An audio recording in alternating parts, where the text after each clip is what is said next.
Olá pessoal, neste vídeo vamos fazer uma classificação das máquinas térmicas, inclusive mostrando qual que é a tendência das máquinas térmicas, ou seja, quais são aquelas máquinas térmicas que estão surgindo, né? Que estão sendo desenvolvidas e que estão também dentro da classificação das diversas opções de máquinas térmicas que temos.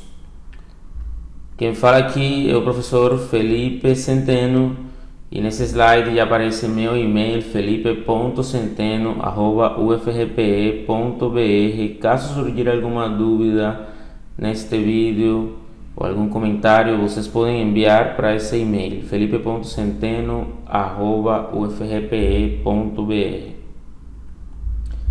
Então temos aqui um mapa mental com a classificação das máquinas térmicas. A primeira classificação que pode ser observada aqui é uma divisão geral entre alternativas e rotativas. Alternativas são aquelas máquinas térmicas que apresentam movimentos tanto lineares como rotacionais, né? Então elas se intercalam entre movimentos lineares e rotacionais e por isso são chamadas de alternativas.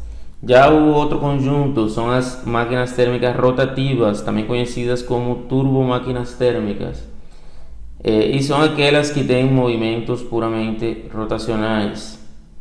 Falando das máquinas térmicas alternativas, a gente pode classificar elas entre aquelas de fonte de calor interna e aquelas de fonte de calor externa, ou seja, onde acontece o ingresso do calor dessa máquina térmica, se é no interior dela ou se já vem de um processo fora dela.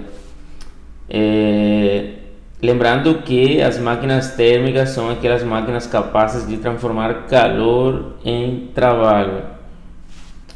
Então, máquinas térmicas alternativas com fonte de calor interna, temos, por exemplo, o ciclo Otto, é muito utilizado em motores, por exemplo, motores de veículos, né? O ciclo Otto, veículos a gasolina ou veículos a etanol, né? O motor de ciclo Otto fundamentalmente é aquela máquina térmica alternativa,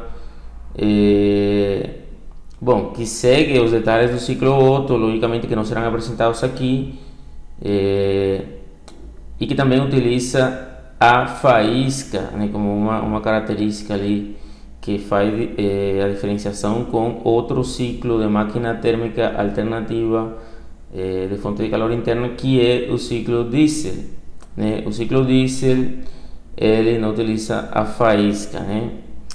E utiliza combustível diesel, né? Como o diesel não renovável ou então o diesel renovável, né? Chamado de biodiesel.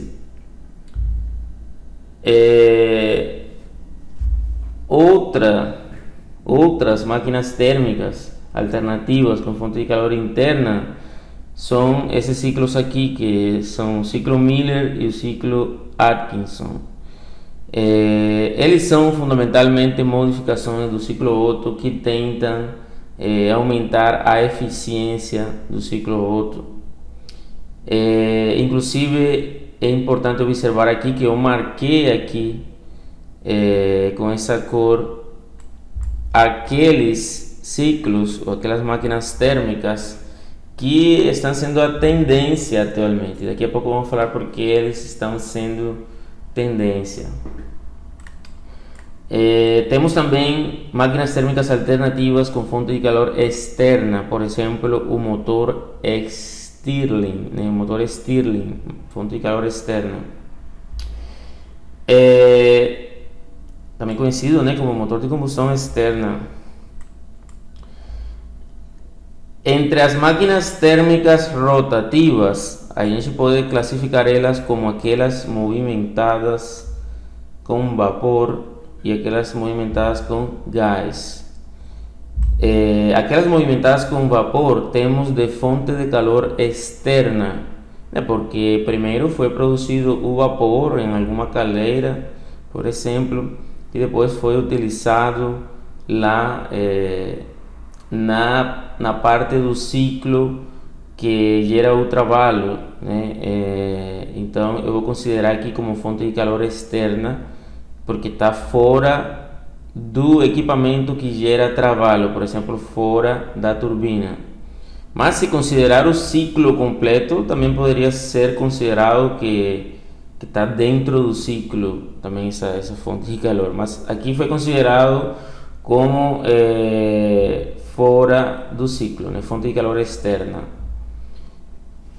Bom, então temos, por exemplo, o ciclo Rankine convencional, ou seja, aquele ciclo Rankine que utiliza água como fluido de trabalho e geralmente é utilizado para usinas termoelétricas de grande porte. Ciclo Rankine movido a vapor d'água. Observem que esse ciclo Rankine movido a vapor d'água é onde que tem a fonte de calor, lá na caldeira, né? Na queima do combustível na caldeira. De fato acontece fora do ciclo, porque o que está dentro do ciclo é o vapor d'água, né? O que circula dentro do ciclo é o fluido de trabalho. Então a gente poderia considerar que é uma fonte de calor externa também. Também temos entre as máquinas térmicas rotativas movidas a vapor com fonte de calor externa os ciclos com motores ou expansores a vapor de pequeno porte, entre eles o ciclo Rankine orgânico. Observem que aqui estamos falando de ciclo Rankine orgânico e a gente falou aqui acima de ciclo Rankine convencional.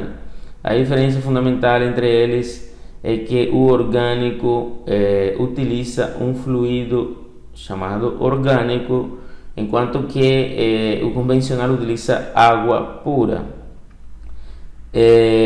Bom, teremos um vídeo falando especificamente sobre esse ciclo, não vamos entrar em detalhe agora, mas falando da classificação, então entre as máquinas térmicas rotativas movidas a vapor com fonte de calor externa, que também utiliza motores ou expansores a vapor de pequeno porte, temos os chamados ciclos de potência por absorção, o ciclo Kalina, por exemplo. Ciclo Kalina, que também teremos uns vídeos falando sobre o ciclo Kalina, mas não aqui, né, não iremos entrar em detalhe aqui estamos falando simplesmente da classificação, mencionando eles. Agora, máquinas térmicas rotativas, algumas delas também são movimentadas a gás e não a vapor, agora é a gás. E elas podem ser classificadas como fonte de calor interna e fonte de calor externa. Então temos aqui o motor Wankel com fonte de calor interna, ou então temos com fonte de calor externa aquelas movidas a gás. Eu falei aqui movidas a gás limpo, ou seja, diferentes daquelas que são movidas a gases de combustão, que é um gás, né, uma mistura de gases. Então eu fiz essa diferenciação aqui. Então temos aquelas movidas a gás limpo, ou seja, aquelas nas quais pela turbina passa um gás limpo, sem ser um gás de combustão, né, gás produto da combustão. E nesse caso temos as chamadas turbinas a gás de queima externa, também encontradas na literatura como EFGT, pelas suas siglas em inglês. Então, turbinas a gás de queima externa. E aquelas movidas com gases de combustão, temos aquelas turbomáquinas térmicas do ciclo Brayton, né, que podem ser divididas em aquelas de grande porte, que são as utilizadas em grandes usinas termoelétricas, né, do ciclo Brayton, ou geralmente ciclo combinado, também utiliza essas turbinas de gás. Mas também podemos ter turbinas a gás ciclo Brayton de pequeno porte, que também são conhecidas como microturbinas. E eu separei elas aqui porque estou sobressaltando aqui que aquelas de pequeno porte são tendência, né? E justamente vamos falar do que é a tendência nas máquinas térmicas. Na classificação das máquinas térmicas, quais delas estão sendo tendência? Então temos aqui, tendência é o aumento da eficiência, ou seja, aqueles sistemas de máquinas térmicas que levam a aumento de eficiência, talvez de sistemas um pouco mais convencionais, são tendência. A gente quer aumentar a eficiência, aproveitar melhor as fontes de calor. Então temos, por exemplo, o ciclo Miller ou o ciclo Atkinson, que levam a aumento de eficiência do ciclo tradicional Otto. Dentro das máquinas, das tendências das máquinas térmicas, também temos o uso de fonte solar, ou seja, é tendência a tentar aproveitar a fonte solar, e isso acontece no motor Stirling, porque é muito comum ver máquinas térmicas que aproveitam combustíveis, que queimam combustíveis, por exemplo, ciclo Otto ou então ciclo diesel, ou outras, né, como turbinas a gás de grande porte, mas já não é tão comum, principalmente no Brasil, máquinas térmicas que utilizam fonte de calor solar. Já não utilizam combustível, mas utilizam o calor solar. Então é uma tendência, porque existe uma disponibilidade desse calor e pode ser aproveitado por máquinas térmicas como o motor Stirling. Que tendência também? Aproveitamento do calor residual.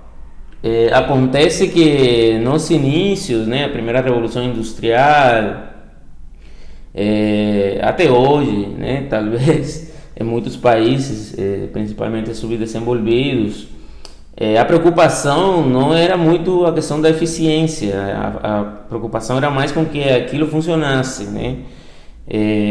Por exemplo, na primeira revolução industrial, a máquina de vapor conseguiu transformar calor em trabalho, e o trabalho movimentou máquinas, né, da indústria naquela época. E a preocupação era mais com que aquilo funcionasse, com que realmente o calor se transformasse em trabalho.